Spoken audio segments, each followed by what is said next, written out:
black people are not the original inhabitants of South Africa, which, in fact, they're realizing that now. When they claimed that they owned all the land, the original inhabitants, of whom there are not many left, said, excuse me, no, we were the original inhabitants, you guys were migrants here as well, which they were. Okay, the original inhabitants of southern Africa are called the Khoisan.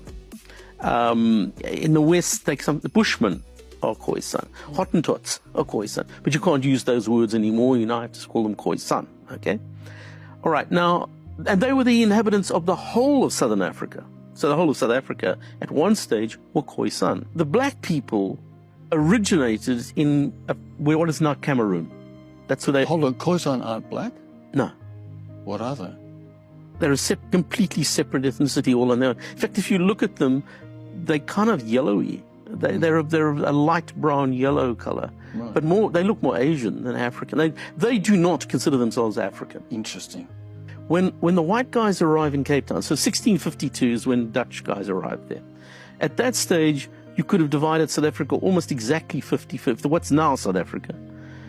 The western half of the country was entirely Khoisan. There were no black people there.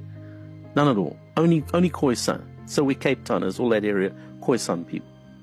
The northern part of the country did have black people. They'd started arriving, and they were still migrating. How long had they been there in the northern? Well, it's a moot point, and people have debated it.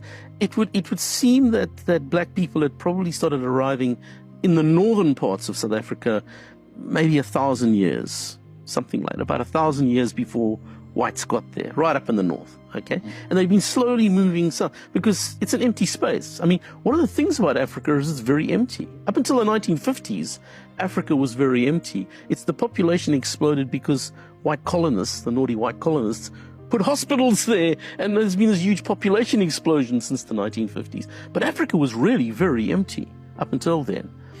And so tribes moved around and just occupied new empty territory.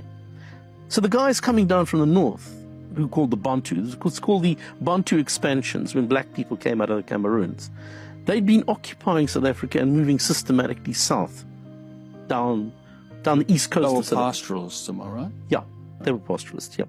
Whereas the Khoisan were hunter-gatherers. They were like aboriginals, okay, so they hadn't become pastoralists yet.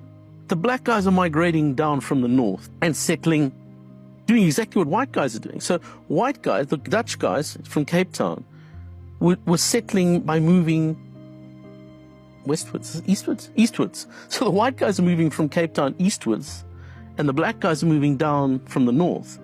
And they met at a place called the Fish River, which is now in the middle of